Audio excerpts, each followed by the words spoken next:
I came into the world, I was the son of a father who was an alcoholic and a mother who had to leave because my dad got hurt on the job and couldn't work anymore. And the only reason my family even stayed together is because my mom decided to take charge. And at the time, a single mother leaving their kid to go work when the father couldn't was not a very common thing. And luckily, my mom had been raising children her whole life. She was one of seven, the oldest of seven. She was able to kind of detach what her needs were for the needs of the family. So I give all the credit to my mom. She's an incredible person. I can remember very distinctly being 4 years old and being locked in my bedroom while my mom and dad fought about money. That took me on a journey that subconsciously was driving me for the next 22 years. Fast forward now, I'm 26. I just made $1,040,000 in a single month with my hedge funds. I look around, I'm like, wait, I just made more money than I ever thought I'd make. Whether you're looking for inspiration, guidance, or simply a moment of reflection, you're in the right place. This is Wisdom Stripes.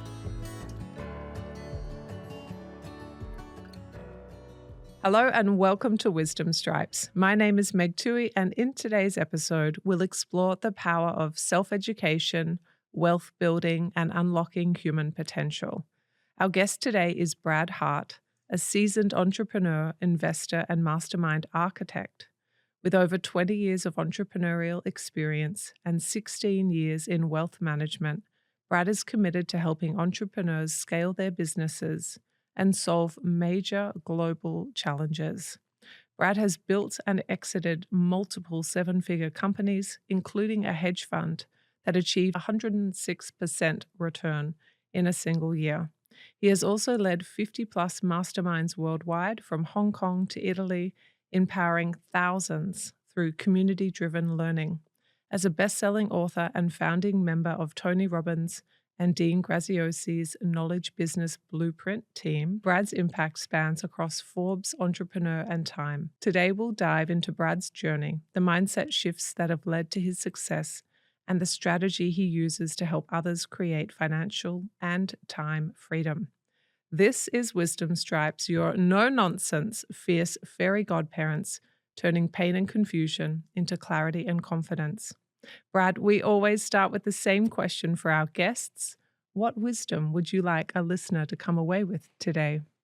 Well, first, Meg, that was pretty good for 3 a.m, and grateful for you having me here. I'm Brad Hart. It's a pleasure to be here. I would say the wisdom that I'd like the folks to come away with today is one that you have more capacity than you realize. Mm. And it's not a function of having it to start. You know, you kind of have to play full out and leave it all on the field before you really know what you're made of. But if you're willing to do that, you'll always, always, always exceed your expectations, and you'll continue to grow capacity over time. And I like to harken back to the 1% rule. I'm not the only person who talked about this, but I might be the only person who's done the math. 1% every day is attainable for most people in any area of their life. If you can get 1% better every day, that's not 365% better after a year. That's 3,778% compounding every year. So if you decide today that you're going to get 1% better every single day, by next year, you're going to be 38 times better than where you started.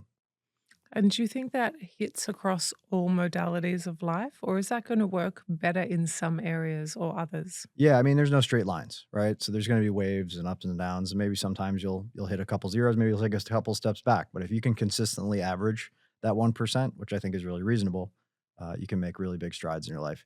Case in point, when I teach people how to learn how to build a mastermind, there's prerequisite skills, right? It's like you need to be relatively good with people. You need to like people. It really helps to like people. Let's start with that, right? So if you like people, you want to learn about people, well, you're going to want to study influence and persuasion and sales. And you want to probably at least have enough relationships to draw from where you can have clients to start your mastermind. You're going to want to understand how to manage those relationships. You need to master the ABCs, which are agreements, boundaries, and clear communication, and so on and so forth. So I tell everybody, like, hey, you're here and you want to get to here just 1% at a time. Don't try to overnight, make an enormous transformation. Although those do happen, you're going to set up an expectation that's like crossing the chasm versus the stair steps, right? It's like the gap in the gain that Dan Sullivan talks about. If you look forward into the chasm of despair, you're going to have a really hard time. But if you look back at the stair steps and realize, oh, I've been taking stair steps my whole life, it gets easy to stay on track and you don't beat yourself up so much. So let's talk capacity, because capacity is, I think, the limiting feature for most of the humans. No matter what walk of life they come from, no matter what kind of work they do or the availability that they have, capacity often feels like a ceiling of sorts. I think it actually is a ceiling. Talk to us about your definition of capacity, and then let's unpack how you can expand that. Yeah, so I'd rather have a framework than hard work. So let's build a framework here. So when you're born, what do you really have? Like you don't have money, you don't know things, you don't get to take anything with you. You kind of come here with maybe some spiritual knowledge, but that's latent, right? Really, what you have is your time, your energy, and your attention. You have like a cup of tea here. God welcomes you to the fold. Here's your cup of tea, your time, energy, and attention. And time is 24/7 for as long as you're alive. Energy is, again, capacity that can be expanded with exercise, with taking care of yourself, with a mission or a cause that lights you up. And attention is the ability to focus for lengths of time that are maybe longer than 8 seconds, like most people are today on their phones. And then you can use those resources to in turn create money or have it flow towards you to create that plumbing, right? That brings it towards you and you add that value and it comes towards you. And with that money, you can invest in systems. So if you kind of are following along in the visual here, we could maybe do some post editing graphics. It'd be like TEAM, that's your team, right? Time, energy, attention, and money. Time, energy, attention are limited, but can be grown as far as capacity, as far as your ability to use time and bend time and pierce time and expand time by being present, as well as getting leverage with your time. Your attention can be focused. Your money is technically only limited by the amount that there is. There's quadrillions of dollars perhaps out in the world. None of it belongs to anybody. Nobody gets to take it with them, but it's all there available to be used if you're doing it right. So that's a leverage point, and that's renewable. Money's renewable, unlike the others. Um, and then you can build systems. So you build like the steam engine, and a steam engine takes a little bit of momentum to get going. It takes a little bit of pushing, a little bit of work, but that's like the hardest part. Once you get a steam engine going, momentum picks up. It keeps going, right? It's like if we can just realize what resources we truly have, everybody has time, everybody has the present moment until we don't. And then everybody has energy at a certain capacity and they can create more. And everybody has attention that they can choose to focus, which creates the quality of their time, which they can use to build the skills that pay the bills. They can build the money, they can hire the people to build the systems, and on we're a steam engine. So I think that's a helpful framework that I've used to think about how I have non-renewable resources and I want to produce more leveraged and renewable resources as a result. That gives me more capacity to serve. That gives me more capacity to grow. Mm. And I'll kind of attack it from another point here. Is like with AI and automation, which I'm very much into now and have been for a while. Everybody asks me like, how do you get through that painful period of adoption? Or how do I keep up with the latest in trends? And I say, well, why do you hire an employee? It's not so that you can get 100% of the result of your best work that you're capable of. It's so you can get 80 or 90% of that result and 100% of your time back. And then you can multiply that by however many employees you can hire. It's the same thing with AI, but AI is actually your most valuable employee in a way.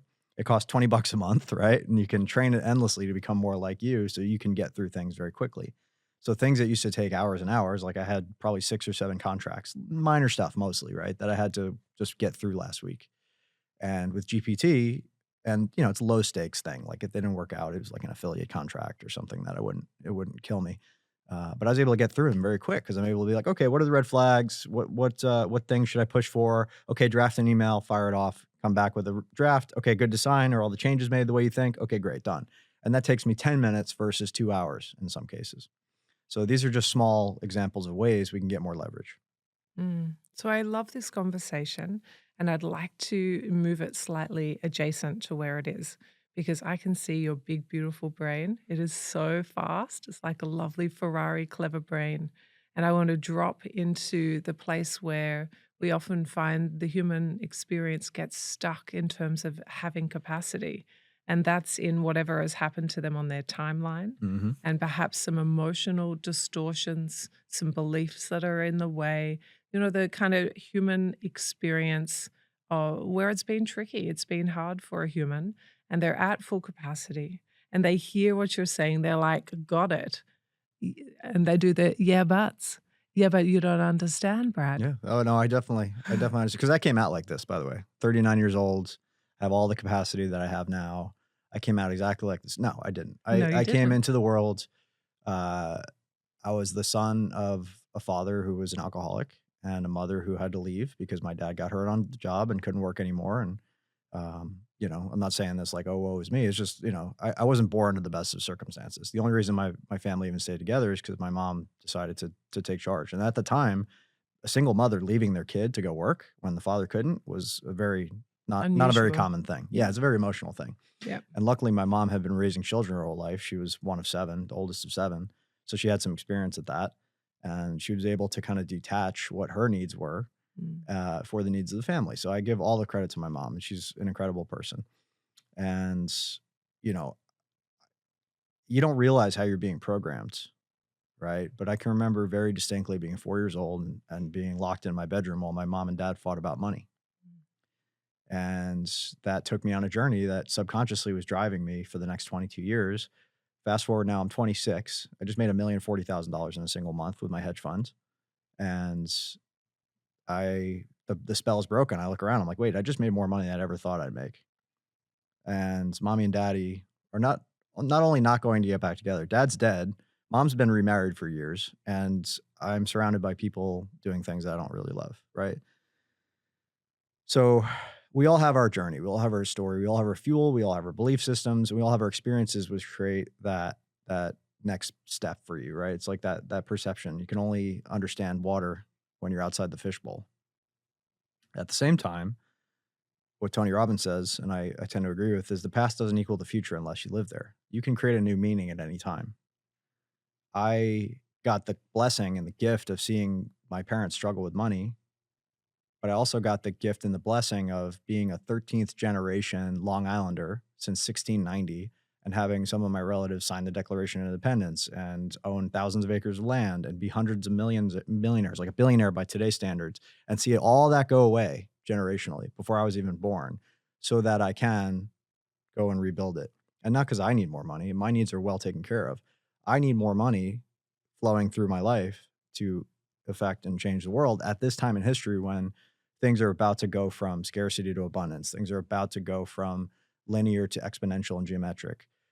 That's the cause that drives me. It's like we can convince ourselves of a lot of things. What are you convincing yourself of, and from what needs are you trying to meet with that story? Right? It's like if you're just trying to meet your own needs, you're only going to get so far. If you're trying to meet your own needs and the needs of others, you might go a lot farther. Right? Sarah Blakely is a well-known, probably by your audience, female founder of Spanx, self-made billionaire. I got to spend a couple days with her about 5 years ago, maybe six now, at her offices in Buckhead, near Atlanta. She said something really poignant that stuck with me. She's like, if you want to make six figures, focus on yourself and your needs. If you want to make seven figures, focus on the needs of your family and community. If you want to make eight, nine, 10, whatever, you want to go bigger, you need to have a vision that encompasses the needs and wants and desires of that many people. And that could be something really simple, like pantyhose with the legs cut off, right? Or that could be something really complex, like AI. But wherever you're at, find your thing that lights you up and use that fuel to drive you to the next thing because it's never going to be enough to convince yourself. And you're never going to get there by arguing with your brain. Your brain's trying to protect you. It's almost more of a subconscious game. And, you can get into different strategies for shifting that. But, the more you attack it head on, the more it resists, the more you kind of subvert it with stories and causes and a mission. Um, the more you shape who you are. And your values aren't your values until you've had to choose them against other hard things in difficult circumstances. So noticing that and realizing that that's most of the journey is like figuring out who you are, what your strengths are, what you're here to do, and then using that as fuel for the next thing with that idea of like, I'm going to leave it all on the field every time because every time I'm going to get a little bit better if I do that. I'm always disappointed when I hold back, but I'm always shocked when I give it all. So, one of the things I want to circle back and pick up is the intergenerational transfer of wealth. And it didn't happen financially from your heritage, which I just think is magical that you can trace it that far back. I really do.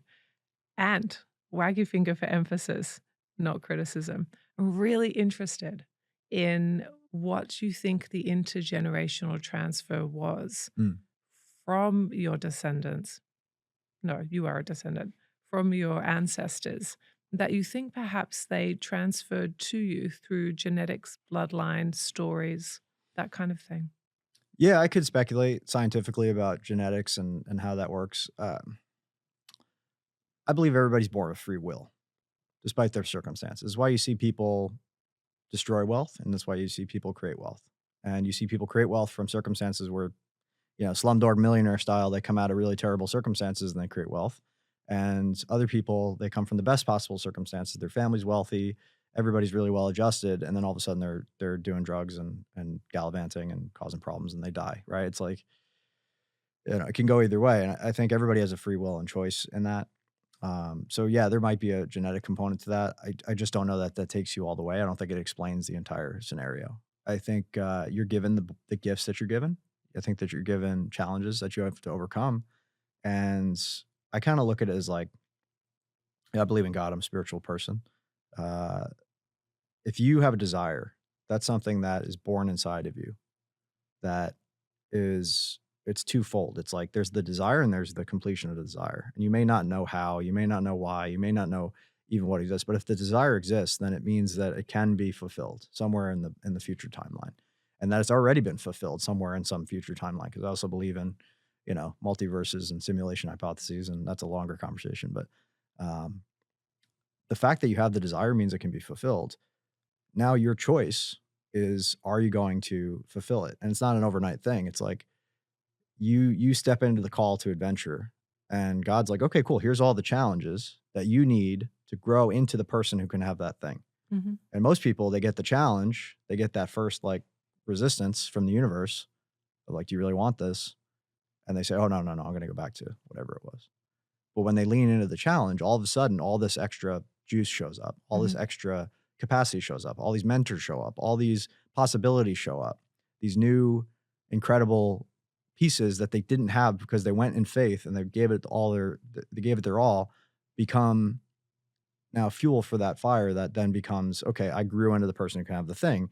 And if you look back on your life, which is a little bit easier than looking forward, you start to see evidence of this. Like everything you've ever wanted has started out as a desire. You got a challenge. You grew into the person, if you met the challenge, that now can have the thing. And if you were that person who could have that thing, it would already exist in your life. That's right. So I have a philosophy that when you set an intention or an outcome or a goal, there is the first immediate challenge that comes is some kind of partnership between you, your subconscious, your God, however you might look at that framework as the pathway to growing into the person that has the thing that you are dreaming of right That's it. now. And it's never going to look the same as anybody else. No. So comparison is useless because it's literally infinite permutations of possibility. Mm. Even if we have the same exact yacht, we're not the same person. Nope. Even if we enter the same experience, no person can enter the same river twice because it's not the same person, it's not the same river, right? So by freeing yourself of this idea of comparison, or this idea of there's a way to do it, or that there's a certain path, like nothing I do in my life has a path. Nobody's ever done it before. If you told me 20 years ago that my job was going to be talking to people on the internet, which wasn't really a thing, and educating them and making millions of dollars educating people with mastermind groups, like none of those, I wouldn't even have context for any of those words and what that could be. You have to be a real serious visionary to be able to see what's coming 25 years from now, 20 years from now. In nowadays, especially when we have a supercomputer in our pocket that connects everybody in the world that the president of the United States couldn't have bought for any amount of money just 20, 30 years ago. Like it's crazy to think about. So, I'm just so grateful for the opportunity to live in this time when everything's moving so quickly. And I also see that as a responsibility of like, oh, we have to guide the muggles among us to this better future. Because just because I went to wizard school doesn't mean that I'm privileged and everybody else is screwed. Like we have to be able to communicate that in a way like, oh, we have this opportunity to shift our beliefs and to really move into this new age with all arms wide open and all do our part. Because the only thing we know is what we've seen before. We have to imagine something that can be going forward. Like every economic system the world's ever seen has been predicated on scarcity that we know of. Every single one. Supply and demand. There's not enough, so we have to value it accordingly. Well, if you just start thinking just a little bit outside that box, when in doubt, zoom out and just look at all of the minerals and resources and energy in just our solar system. Well, then you start to realize like scarcity on Earth is kind of stupid. Yeah, maybe we can't access it yet effectively or cost effectively, but it's there. And then you expand out from that and you realize like the universe is expanding geometrically, exponentially in every direction. It has been for billions of years. Like there's no shortages. Like I hear people being like, oh, the aliens are going to come invade us and take our resource. I'm like, why? They can make anything they want. If they can get here, they can make anything they want. Scarcity is not a thing for them. So how do we switch our brains from this idea of scarcity to this idea of abundance? And that's what Make More Marbles is all about. It's not about grabbing for all the marbles like the hungry, hungry hippos. That's silly. Let's just make more for everybody. And this is becoming a movement in a lot of different industries. Like I listen to a lot of stand-up comedy. It's really fun to listen to because a lot of the best comics today have this collectivist mentality. They have this um, collaboration. They're all on each other's podcasts. They all want each other to win. They're all celebrating when everybody does well. And I'm not around them, so I can't tell if it's genuine or not, but it seems genuine from the outside looking in. And I think that's where a lot of industries can learn from is like, oh, there's not that many of us on the frontier and the edge. We all need to support each other because we're not fighting or competing against each other. We're competing against the status quo. Here's the stat for you. The education industry, of which we're both a part of, we're educating right now, is a $6 trillion industry. $6,000 billion is spent, K through 12, university, all the stuff, right? Of that huge amount of money, 350 billion is alternative education. That's all your podcasts, that's all your books, that's all your self-help, that's all your events and your masterminds and your courses is $1 billion a day, which is still enormous, but it's 5% of the total. So we're not in competition for that 5%. We're in competition with the 95% to make better, faster, cheaper, more accessible, more effective education available to more people that's 20 times better for a 20th of the price. And in my own life, I took an elective one time, a marketing course for college, which I didn't need to take, but I was interested in it. And I asked the professor, hey, where'd you learn marketing? And, what was your last marketing job? And I was expecting, I worked for this Fortune 500 company or something. No, never had a marketing job. Learned out of a textbook, only teaching theory. I'm like, I was heartbroken. I'm like, what are you doing right now? How can you call yourself a marketer if you've never done marketing? So it's interesting. I might have got off track on the question. I do apologize, but if you'd like to restate. It was a fun journey. I Yeah. liked following the wave with you. I really did. So I feel like what might be fun is if I channel some of my listeners who are like, yeah, but Brad, this sounds really nice. Yeah, but you don't understand really what it's like to be me. Sure, I don't, because I'm not a human with human experiences. Yeah, but Brad, I like. Listen, victims are victims for a reason, because it's safe, Yeah. because you know what you're going to get. When you cry boo-hoo, I hate to tell you this, I hate to be the bad guy here, there are people who will say, oh, poor baby. And that becomes your identity. And then when victimhood doesn't work, you become a bully. But that doesn't work either. The only way out of that dichotomy, victim, bully, oh, poor baby, the only way out of that ping pong match is to take 100% responsibility for your life and your circumstances. That's the only way out. It's literally the only way out of that dichotomy. And all of life is a series of dichotomies. There's the miser-martyr dichotomy. There's that dichotomy. There's the, love yourself, love others. Like there's all these dichotomies. And really it's like we have to learn to explore the extremes so that we can find the mean that works for us. So whatever your story is, I agree with you.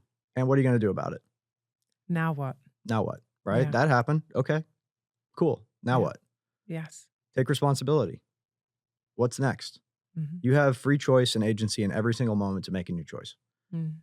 And yeah, you might have some stuff to clean up because of the choice you've made up until now. But after that, it's on you. So there's some relief in the it's on me. And there is also some hardship that I think that if we could circle back to clean up, pick up, where you inherit a context, perhaps a little bit like yours from your experience of your family, or perhaps worse in terms of someone who's inherited some form of abuse that's been out of their control. The horrific side of life that lots of people have experienced, where they receive something and they were never able to defend themselves. Let's talk about the reality of that context and the way in which you can bridge going from having that lived experience to being able to be accountable and to be able to move forward. Because I think if we can unpack that piece, that's where we're going to find some beautiful wisdom. Yeah. So bridging the gap, it's a few steps forward, a few steps back. Yeah. It's kind of a tough journey because you're inside that fishbowl right now. You can't see the water. You can't see the water. I think a good first step is spending time around people who are not that way and not making up stories about them. I didn't meet any wealthy people until I was a teenager. Mm. at all. I didn't know anybody could have more than just enough money to survive. And I started spending time around wealthy people. I started making up stories about them. And they were all based on the stories I had heard from the other lower middle class people or poor people that were around me. And this isn't a judgment. I'm not saying this is any kind of judgment. It's just like you don't know what you don't know. And what you don't know could fill the entire rest of the universe outside your experience. Yeah. And it does. So whenever you find yourself leaning into that, whatever story that is, you have to look at it for what it is. It's like, okay, that's a story I made up to explain my circumstances because that's how we survive. Because really, there's a lot of crazy stuff that happens to us. And yeah, people get abused, traumatized, raped, attacked, locked in a basement. Horrible things happen. Trafficked. Yeah, I've had horrible things happen to me. And I'm grateful that I was able to survive them so that I had a chance to use them as fuel for the next journey. Yeah. And that is the fact that you were able to play Monday morning quarterback, for lack of a better word, and look back and be like, oh man, that sucked. But what can I learn from that? How can I make sure it never happens again to me? How can I learn the skills that I need and the tools that I need to overcome it? And then use that fuel to help others or whatever your mission is, right? It doesn't mean you have to chain your life to that particular event. And you really can't help anybody with it until you move past it. Mm. And that's the other thing is I meet coaches and other people that have the best intentions to help the person with the thing that they went through, but they haven't gotten through it yet themselves. Co-signed. Yes. And that's challenging because you're still in it and you can't have perspective on it. No. So perspective comes when you've kind of closed the loop. So I like to think about a brain in some ways as an open tab. So when something happens that doesn't make sense, that harms you, hurts you, is confusing to you, the open tab stays open until at some point you redirect and you're able to close the tab. And when you do that, you get some energy back, you get some capacity back. When things happen to you that you don't have agency over, where you can't say, I made this mistake and therefore this happened. So it's harder to be accountable when something is kind of done to you, I think. There is further growth or further, I don't like the word maturity, but there is a requirement to get bigger than the pain that you hold and to be able to work in the space of genuinely healing and sewing it back together. You might still see the scars, but also you are repaired. And in order to grow into a person that's done that, it's quite a journey. I wonder from your perspective, because I feel like you have a perspective, what is a straightforward, clean way to get out of the fishbowl and to do the work that allows the freedom from the pain that was inflicted so that you can start your life from where you are with that being something that did happen, but no longer fully distracts and hurts you? I don't have all the pieces of this puzzle. I'm not a certified trauma therapist. I don't claim that as one of my skills. I can only speak from my experience and what's worked for me. Yeah. 3 things I'll share. Thing number 1 is forgiveness. Forgiveness is not about excusing what happened to you or the behavior of others. Forgiveness is about allowing yourself to have peace. So there's a Hawaiian tradition called Ho'oponopono that I'm very familiar with and I use every day. I love this.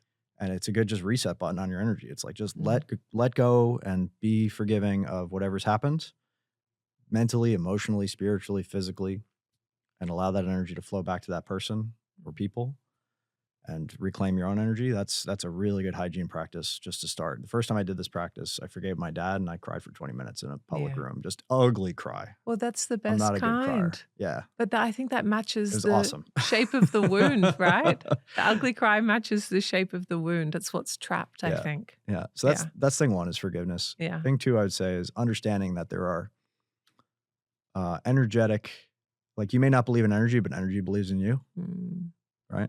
There are energetic qualities to life, and unhooking that at a subconscious level, because your subconscious is designed to protect you, and it's 90% of your experience.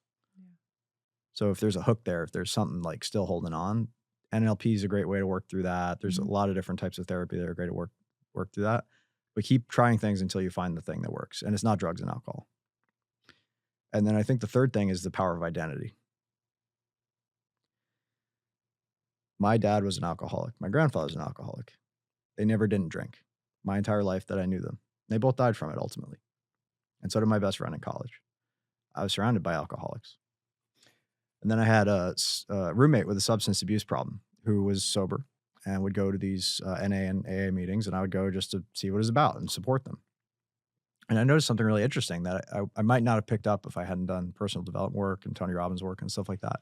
Landmark was that every time they stood up in front of a group of their peers, they said, "I am so and so, and I am an alcoholic." Every time. And then they would tell their story about whatever, and they would get it off their chest, and then everybody would kind of nod, and they would go to the next person. I'm like, all right, there's two things that are really wrong with this. Number one is that you're consistently reaffirming your identity as something that you no longer want to be.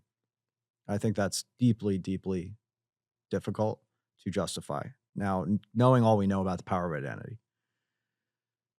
So I'd like to move away from that. And certain doctors and people who have more experience in this type of thing agree with me on that. So again, not taking a stand here. I don't know enough to really weigh in and be the final word. I'm just adding my voice to the pie. And then the second thing they do is they create this story, but nobody asks them any questions. Nobody gives them a different perspective. Nobody offers their experience or lived or otherwise. Nobody calls them out on, hey, you might be, under or overestimating that particular fact. And that's not the way that room is designed. It would take hours more to do it. But that's part of the reason I do mastermind groups, is because now you're in a group of your peers and they're asking you questions. And they're not trying to attack you. They're just trying to really understand what it is that you're saying so that you can see what you're saying. Because you can't read the label from inside the bottle. You can't see the whole iceberg from the surface. So by asking these questions and giving that gift of clarity, now somebody can actually see what's going on in their own life. And most people, if they just know what's going on, if they have a clear and objective relationship with reality, they can solve their own problems. They can make progress. And if they can't, well, now you're surrounded by people who have connections and resources and opportunities and people and systems that can now be given to you to be like, oh, I know what I need to do now, and here's what needs to happen next. And then they can keep you accountable to that growth and those action items. You can't be responsible for all the outputs, but you can be responsible for the inputs. And if you're consistently reaffirming your trauma, whatever that was, I don't know that that's the best way to approach it. So those are my three. I would say forgiveness, subconscious work, and identity work. Hey there, Meg Tuohey here with a quick and exciting announcement. As a psychologist, coach, and founder of the Wisdom Lab, I've had the privilege of helping thousands of individuals break free from the vicious cycles holding them back and tap into their infinite inner wisdom. If you're tired of feeling unheard, unseen, and stuck in the same old struggles, the Wisdom Lab is the breakthrough you've been yearning for. This on-demand program guides you through a powerful process to shatter emotional barriers, overcome deep-rooted blocks, and experience the profound transformation you deserve. In just 4 hours, you'll gain the tools and insights to revolutionize your life from the inside out. Want to learn more? Click or tap the link in the show notes for all the details. Okay, now back to the episode. Two things. First thing, let's talk about the type of identity that we could create instead. And second thing is, it is true that that thing happened to you. And perhaps we need to somewhat gently put an arm around that part of us. Totally. But that part is not the driver of the car.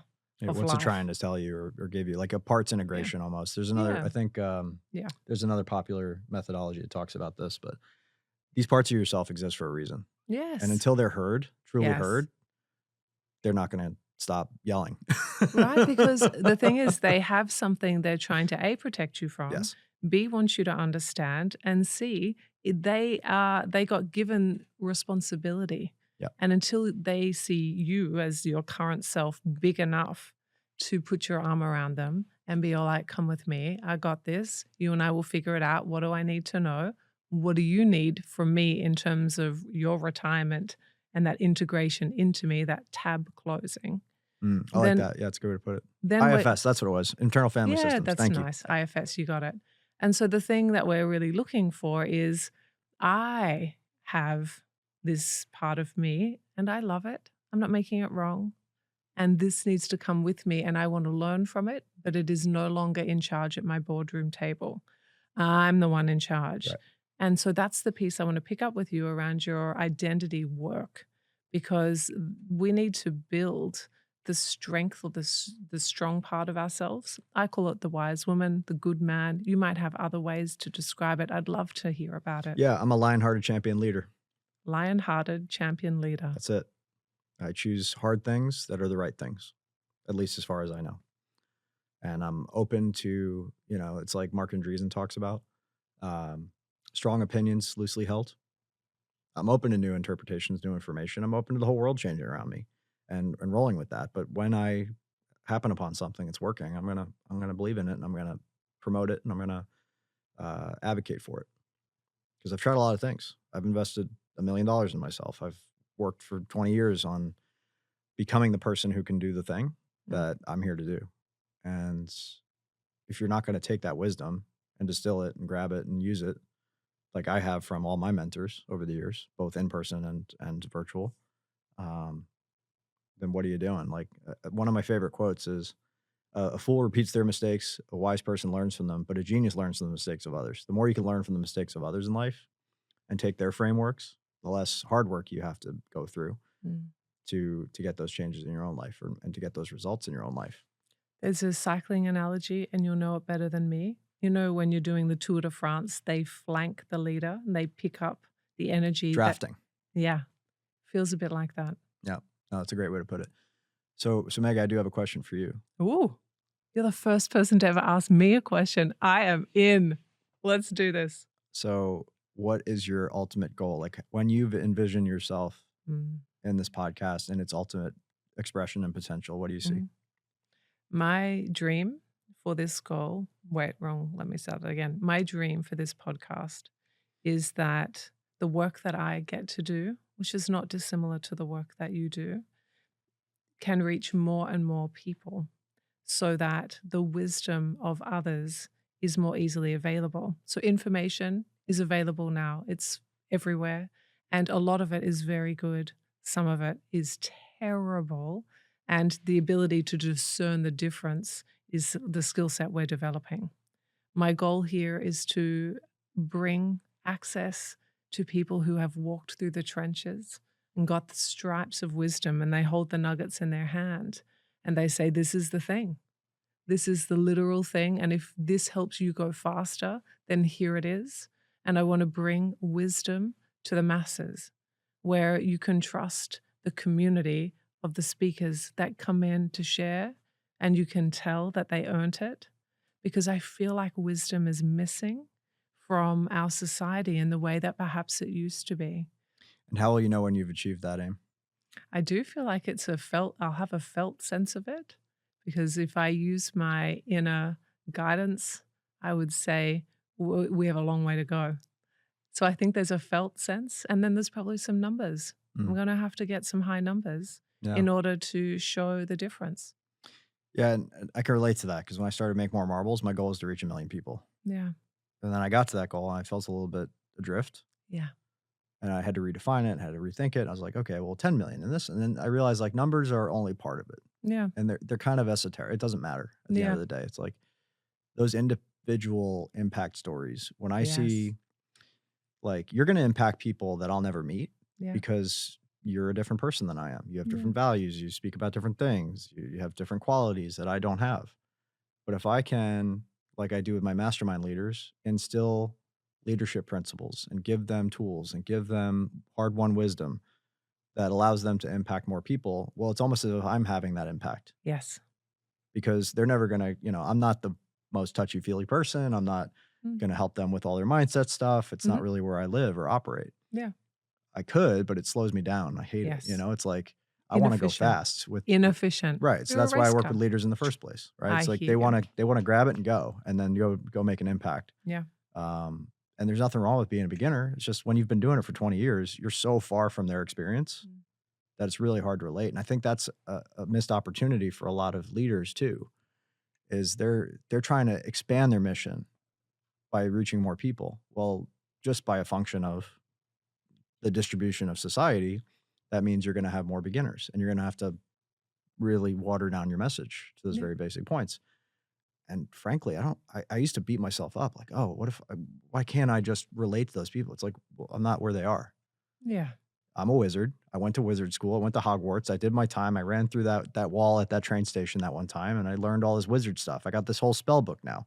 How can I relate to muggles? How am I supposed to relate to somebody who's never even heard of a wizard, doesn't believe in magic, and would think I'm crazy for half the stuff I believe? I understand.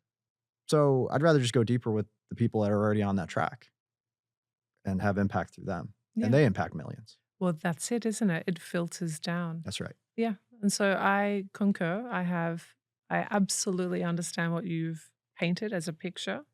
And I feel like all of us have a job. And some of us are in the front lines. Some of us are the leader of leaders. And some of us are the leader of the leaders of the leaders. That's right. Yeah. Some of us are trying to get to Mars, and some of us are trying to get through the day. Right. All of us, though, have a place. That's right. And all of us have a potential. I think that's the Yeah. most important thing. Is no matter whether you are on your way to work right now, stuck in a car in traffic, whether you're on the subway, whether you are, it's so cool that you can listen to podcasts on the subway, by the way. I Yeah. used to travel a lot in New York when I lived there, and I took mostly the subway and sometimes a cab. And I couldn't even believe a world where you can listen to like distilled wisdom, like right there, Right anytime you here. want it, double speed if you want. It's crazy. Yeah. But no matter what experience you're currently having, there's a seed inside you of the greatest possible expression of your life, and you get to choose it. And it's also waiting for you. And it's like a movie that you wouldn't want to see the ending and ruin it, Mhm. but living through the movie is really it's an incredible. I just want people to feel that because I feel that. Like Mm. I am blessed and grateful every day, and I get to do things that nobody else can ever do because I'm me and they're them, and they're Right. unique and I'm unique. So I like to call this idea a heart print. We all have a heart print, and it is a unique expression of self. And our job this life is to use the word seed, and I love that. So I'm going to mix my metaphors. It's like you're going to see the full expression of the seed. And when you get to the end of that lovely long life of yours, you're going to see what kind of bloom you had. Were you like a big acorn tree, or were you a beautiful daffodil? Mm, It doesn't matter what kind of seed you are. Did you get to express the full potential of your heart print, which is unique as your fingerprint? that's it. And a lot of that's just overcoming the idea of like other people's stuff. Yeah. It literally doesn't matter. No. Most people aren't thinking about you anyway. They're thinking about themselves Yeah. most of the time. So it's like you just give yourself permission. It's good that you care. That means Mm. you're not a sociopath, right? It's a good thing. It's a healthy Mm. quality to have that imposter syndrome, or they're gonna find me out, or I'm gonna Mm. mess up, or I'm gonna ruin. Like that's healthy, but it shouldn't hold you back. That should be a check-in point, but not the end of the road. Mm. So you're a relentless learner. You're somebody who is committed to exploring, I think, and mastering the things that bring you interest and joy.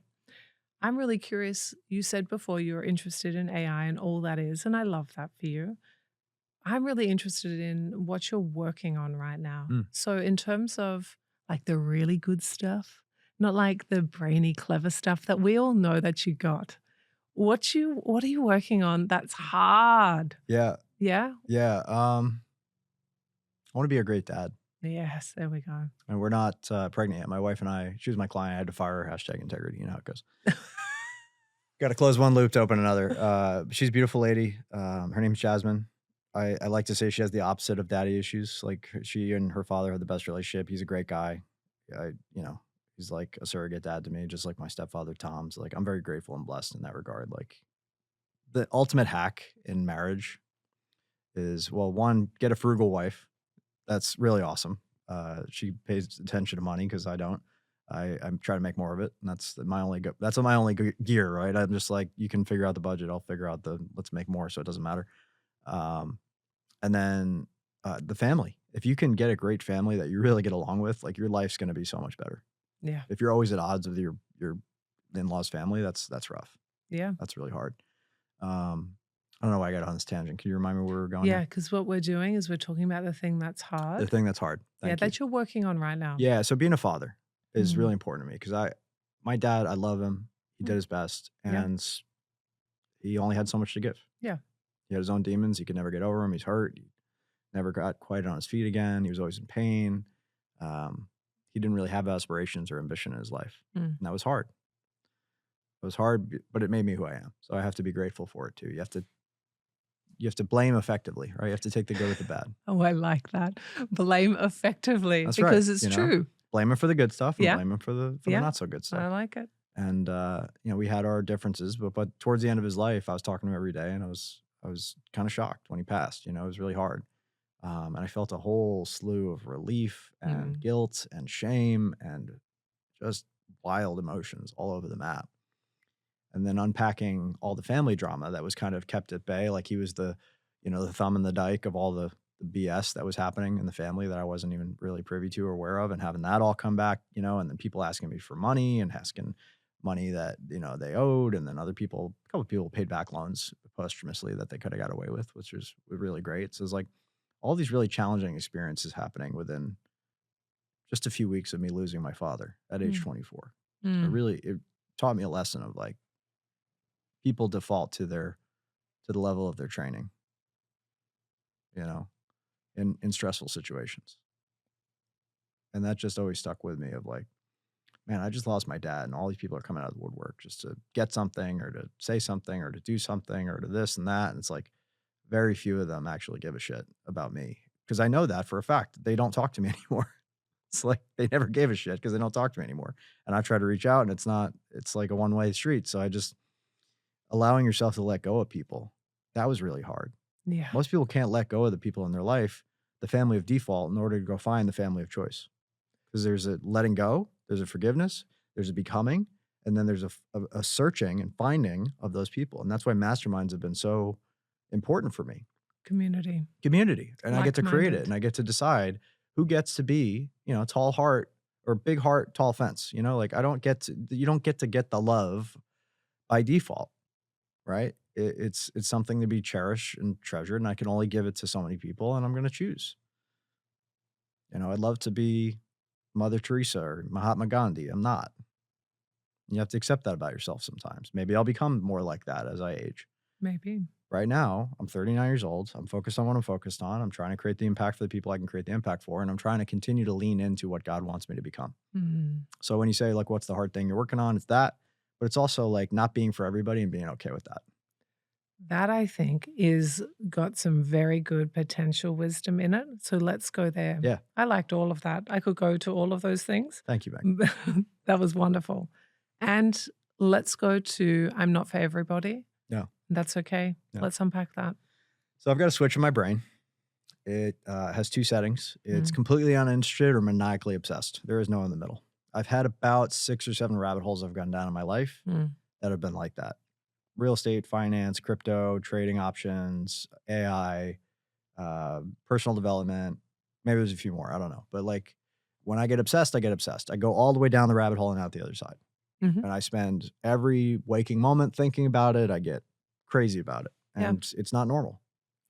Yeah, it's a gifted brain. It's a gifted brain. It's very different than most people's experience. They're like, why do you care so much about this stuff? And I start making all these connections and cross-pollinating and listening to 5-hour podcasts about Costco and crazy things just to like get that one little nugget that I can apply over here and think about what's the future going to look like and what's going to be table stakes.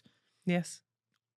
And we're literally reinventing the way that all business is going to be done now. Yes.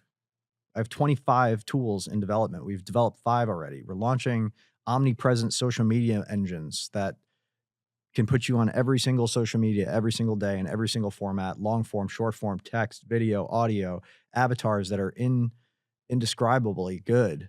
Like I send videos to my mom and she can't tell, and she gave birth to me. And it's not that I'm trying to lie to my mom about, this video that I made. It's like, it gives me 10 times the leverage where I don't have to go and do my hair and put on a nice shirt and come to a situation like this. I can make hundreds of hours of content and film one time and then continue to like increase the aperture and then do that for other people where I can have them omnipresent across all social media. So I'm giving you the Hormozy or Dan Martell type of experience where they're posting every single day with their team that costs them probably hundreds of thousands of dollars a year that you can have for a 20th of the price or less. And it's only going to get better, faster, cheaper. So that's just one example of these types of tools. Imagine you had a coach that could coach you on every single call, that could tell you exactly what to say and whisper in your ear, okay, you should ask this question. Here's how you're going to overcome this objection. Here's the possible, the spectrum of the way this call is going. Here's this type of person. They need more details. They need a bigger picture. Here's the offer in their own words that they're going to care about. And, how much more effective people could be at enrolling their ideal clients and pushing away the clients that are not a great fit or referring them out if they just had that level of and like the old way is hard. Like 5,000 hours of calls to get good at something is really hard. Most people aren't going to do it. So it's like, how can we continue to help people level up so that they can gain the skills quicker, that they can ultimately get to where they want to be and not get stuck somewhere along the way. Mm. So I meet people that are stuck all the time, that have more potential, that just are, in some cases, content. That's fine. But in most cases, are afraid. They're just afraid to go for it. I'm not afraid to go for it. I used to be. I'm not anymore. Because what's the worst that could happen? I die? Well, it was going to happen anyway. I lose a friend. I lose some family. Okay, I'll work through it. Mm. I'm not working from a place of scarcity anymore. I'm working from a place of abundance. There's always more to be had. There's always more to create. And we're living at a time in history when every single thing is up for reinterpretation.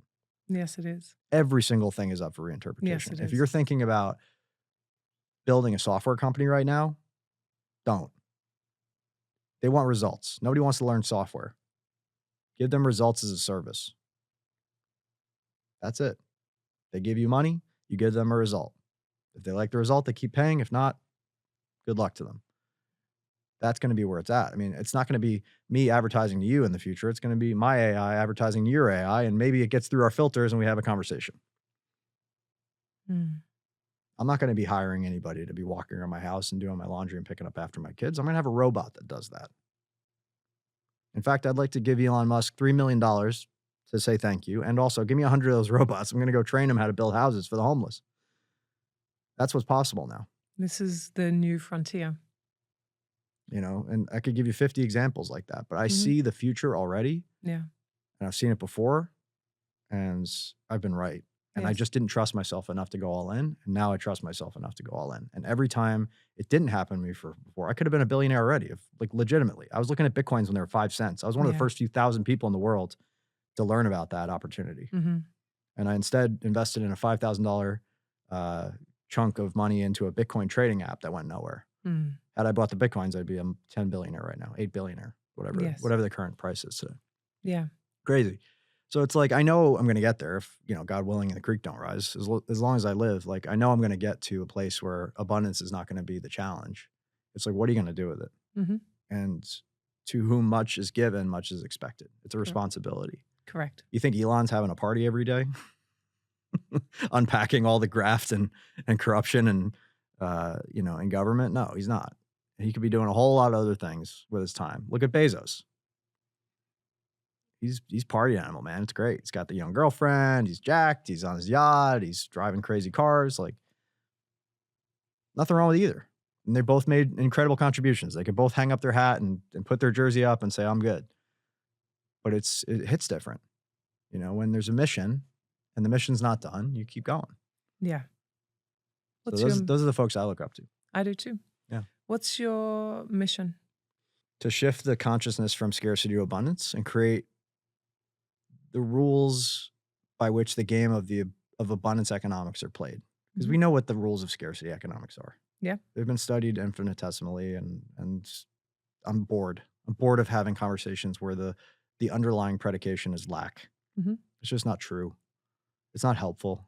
It's not kind to believe that we are less than, or that there isn't enough, or that there won't be enough. It's not useful to have those conversations anymore. And it's not true. Like, why would we stick to something that's just not true anymore? I mean, and it's an arc, sure. It's a gradual appreciation. Yes, scarcity does exist in small containers, and games need to be played to maximize that. But you expand the container and scarcity becomes laughable. Talk to us about crossing the bridge. Yeah. The bridge from scarcity to abundance. You've crossed it. You now live on the other side. There are many listeners. There's a couple trolls under that bridge. You for will sure. you might have a few trolls, but there are many listeners who are just like, how do I literally cross the bridge? Yeah, but it's I get it for you, and I can follow your logic, and I'm with you. Yeah, but it's not for me, and it's not for Sure. people that No, it's I not for know. Meg. It's not. It's for that person out there listening. Like, oh yeah, I've heard this before. Maybe you haven't. I don't know. Mm, You don't know what you don't know. Start yeah. with that. Just have the humble beginning. Like, okay, maybe I don't know what I don't know. Be open to a new idea. You could tune me out, turn me off, click next, fast forward. But maybe just sit in that idea for a minute. Like, what if? What if AI was ubiquitous and everybody had access to it? What if robotics was ubiquitous? What if we had more than enough solar and all different types of clean energy to run all of it? What if food, utilities, shelter, and education were ubiquitous and Mhm, so cheap as to be free? mhm, Think about all the things that have been made inexpensive over time. mm, And it's deceptive. Like, you don't think about it, but like, supercomputer in your pocket. Couldn't buy it 30 years ago. Now everybody can have one mhm, that really wants one. mm, This economic machine we've designed is not perfect. mm, But just like feudalism was the best thing we had at one point, and mercantilism was the best thing we had at one point, and capitalism is kind of what we're working through now, and late stage capitalism giving way to whatever ism is next, there will be another system. Again, God willing, the creek don't rise. And the only thing we really can't come back from at this point is a full scale nuclear war. mm. And it's 20 times worse than it would have been in 1945. What do you mean by 20 times worse? Meaning the average thermonuclear weapon, which are there's 3,800 of them in the world right now, would be 20 times worse than a Hiroshima or Nagasaki bomb. Okay. Yeah. So It this would is level this city 100 miles around and start fires and dust clouds that would blot out the sun. One of them. And then all of them are pointed at each other. That's the worst case scenario. And we yeah. can't come back from that. Yeah. And I think understood. I think the people who have them and the people who are in charge of the codes, You hope. one You would pray. hope and pray that they recognize that you push it, You don't come that back from that. nobody comes back. Yeah. That's not a good place to be. Annie Jacobson's an investigative reporter who's put out a bunch of books, and the one on nuclear war was the scariest book I've ever read. So if you want to go down that rabbit hole, you can, but that's what's at stake. Is like if we don't go there, pretty much everything else human beings can figure out. What's your guesstimate on that level of dire situation for us to face? It's not non-zero, but it's low probability. I think a few things are working in our favor. The technology is old. It's not internet accessible. It's air gapped. Very few people can, initiate a nuclear strike. I don't know how we got off on this tangent. It's something that people can discover on their own. I think the original question was, how do we cross that bridge from scarcity to abundance? Well, first, we don't blow each other up. But secondly, I think we all individually need to decide as individuals, like, I'm going to live an abundant life, Mm, as hard as that is. I'm going to start to give away what I want to receive. mm, I'm going to start to live as if abundance is a thing. And you'll probably get it wrong dozens of times before you get it right. mhm. And then one day you get it right. And it's like, oh, that felt pretty good. Yeah. I was able to give away what I wanted to receive. I was able to do more for others than was expected from me. I was able to create value out of nothing. Hmm. That's magic. Yeah. That's why I call it wizard school. Yeah. You created something out of nothing. It didn't exist before you came along. Yeah. So then we might add in some of your other wisdom. We're going to build an identity that matches who you really are and what your unique heart print is. And we're going to work in the spaces of non-scarcity, abundance. And we're going to look at, how do I have a different type of person around me that doesn't match where I've come from, because I already know that landscape. So I'm going to go into spaces to meet people that match the frequency or type of person that I'm interested in becoming. That's it. And from there, what else needs to be remembered? Yeah, I think one more thing is, like, I've spent a lot of time around wealthy, successful people. Mm. And most people have never met any. Mm. Or if they've met them, they have a story about them, or that person is on guard because of the way you show up. And that's hard to accept. Mm. They're trying to feel you out and protect themselves. Mm. So you get a different version of them. Ah. But the reality is, those wealthy, successful people are that way for a reason. And if you can just put your own ego aside for a second and say, hey, why are they like that? Mm. How did they get that way? What did they have to do and or give? And I'm not saying everybody makes money magnanimously and without hurting anybody. That's not the truth either. But the vast majority of wealth is created through magnanimous, abundant means. Mm. Somebody who saw more than what was there and decided to take action and create more for everybody. And the value exchange had to happen willingly. They couldn't steal it. They couldn't just grab all the money. Like even the people you think of as robber barons created something that was better than what was there before at Mm. scale, which had never been done before. Mm. You just think of like the linear incremental passage of time up until the industrial age was very, very low level stuff. Mm. And then manufacturing and factories and this and that and robotics and computers. And it's like all this stuff just started happening that just took off in the last 150 years. Yeah. But our brains are still 2 million year old instruments Yes, they are. adapted for a 2 million year old world. So it's like we have to recognize the limitations there and realize like, oh, I got to reprogram this sucker. The operating system needs an update. It does. Like it can't be running Windows 95 anymore. It's 2025. I mean, it is not going to work. It's not going to work as well. It's not going to work. So that's an internal game. That's an inside job. You got to decide like, okay, am I going to be the person that stays stuck in Windows 95 in 2025? And we know how silly that would be. Or am I going to be the person that's like, oh, maybe I'll update my software. Maybe I'll start spending more time around people. And I use the 33% rule. Am I spending at least 33% of my time with people who are above my level? And I don't mean from like a soul perspective. We're all equal at the level of our souls, but we're not equal in the marketplace. Our skills, our abilities, our capabilities, our wealth, like it's all different, right? And there's distinctions there. So it's like finding those people that are above your level, 33% of your time, and doing whatever you need to get in those rooms and just be a sponge. Shut up and listen. And start to think like, oh, that's why they have this lifestyle. That's why they're able to do that. It's not because they're greedy. It's not because they're withholding. It's not because they're grabbing for all the marbles. No, because they made more than what was expected of them.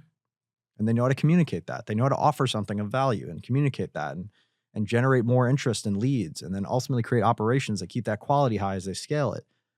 It's just it's a repeatable format. You just have to understand the game they're playing and why they're getting different outcomes than you are. And then 33% of your time should be spent with peers, wherever your level is at. And 33% of your time should be giving back to folks that, putting the ladder down for the next to rise or sending the elevator back down. Most people are like 99 and 1, it's like they're way off. Like they're spending time with whoever's around. But if they could just rebalance that, and masterminds are a great way to do that, they would spend more time with folks at their level, below their level, and above their level economically. And they would understand like, oh, this is not because the easiest thing to do is say, oh, it's a conspiracy against me. I'm not part of this. I've had a lot of arguments with people in my life that believe that there's some grand conspiracy out there. And yes, there are conspiracies. There's never zero conspiracies. Let's just be clear, but they're not all conspiracies. That's a lazy way to think. That's just something you don't understand. So maybe ask a better question. Maybe get a better source, primary source. Maybe go see it for yourself. Maybe try something different instead of just abstaining from responsibility. Yeah. There's some armor there, isn't there? When you're in that space of arguing against reality or using conspiracy as a reason why I'm not going to do the thing. There's the heart armor, which says, I'm maybe afraid of this, or I maybe don't know how to do this, or maybe this I tried before and it didn't work. Yeah. And so then we have some introspection and some decisions to make. That's a belief, right? I tried and it didn't work. Great. I've tried thousands, tens of thousands. I've tried stuff that didn't work today. Yeah, me too. Right? And it's like, yeah. Am I going to live there and be like, oh my God, I suck? No, I'm going to be like, okay, sometimes I win, sometimes I learn. Yeah. That's it. That's a better perspective. It's like sometimes you win, sometimes you learn. Either way, keep it moving. Yeah. On to the next. If you just try more stuff more consistently, you'll get better results. Right. As a function of distribution, not even skill. And then skill increases over time and you get better and better results. Yeah. So I've got really good news for you, Brad. You ready? Oh, I like that. I'll give you some sparkle fingers back. You and I, we're finished here. But you know what's going to happen now? Because we're all friends now. We've all broken the ice. We've broken some bread as well. And now our listeners and me and you, we're going out to the porch. And it's the perfect temperature. You've got all the different types of drinks that you want. You've got a couple of snacks that are just what you feel like. You've got some comfy clothes on. We're at ease. We're together. We've made it. We've made it through the storming, the forming, the norming, and now we're like ready to do some performing. So here we are, comfortable on the patio. And There's some listeners here, and they are moving forward in their seat because you know what? It's the last segment of the night before we all break to go to bed, to recover, to reflect, to integrate this experience of chatting with you. And we're curious.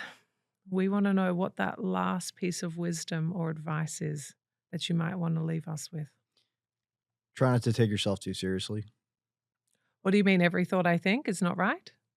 I mean, some of them are right, but just not all of them. I think Mel Gibson said this. Well, love him or hate him, it was a great piece of advice. He's like, it's not about your first thought. It's about your second thought and your first action. That really resonated with me. Second thought, first action. Unpack this for me, would you? Yeah. So again, I don't want to speak for the man, but I think that's an NA or AA type of thing where it's like everybody has a weird, like receiver that receives thoughts. They may or may not be your own, right? We Yeah. all have had horrendous thoughts just go flit through our mind. And it's just Yeah. like, where did that come from? Yeah. But it's not about the first thought. It's about the second thought and the first thing you do that actually matters. So we can let the first ones go through. Yeah. See what the second one says, and then make a choice. There's a choice point. Yeah. You know, my favorite thing about choice points is there's two main choices: a towards move, something that moves you towards something that's important to you, or an away move, something that takes you away from what it is that maybe is your identity, that maybe is your goal, that maybe is your outcome. And so if we follow the Mel Gibson advice, then we're going to wait for the second thought, and then we might pause a minute. We might feel into which way might I take this.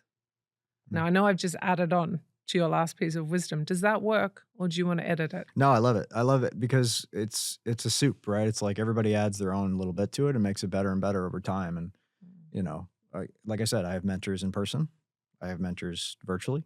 I have mentors from books. I have mentors from podcasts. People I may never meet, hope to, maybe run into each other. Maybe we don't. Whatever's meant to be will happen. But I can learn from everybody. Yes. And the genius learns from the mistakes of others, as well as the Yes. wisdom. So thank you for doing what you do, Meg. Thank you for distilling, extracting, and maybe not in that order, producing and your team. I just want to say how grateful I am for listening to me and putting up with me for an hour. And for everybody listening at home, like, you don't have to learn the hard way, but you have to learn. You do have to learn. That is, I think, maybe the thing we don't acknowledge. It's the elephant in the room, which says, actually, you have to keep learning. Can't stop. Never get it done. Yep. And there's still 95% of the education market to go. You never get it done, and you never get it right. Like, these are the two things I believe. Yeah. Brad, it was super fun to have Pleasure you was all mine. today. Thank you. Thank you for being here with us. Genuinely.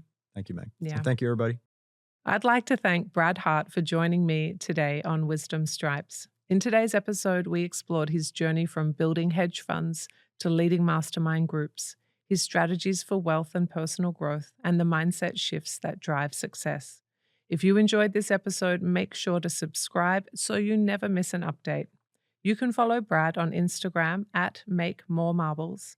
And to stay connected with me, follow me on Instagram at MegTuoheyOfficial. Thank you for tuning in to another episode of Wisdom Stripes. I hope you gained a little wisdom today.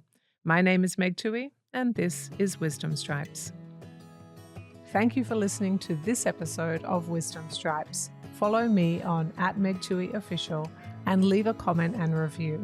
I'm looking forward to meeting you here next time on Wisdom Stripes.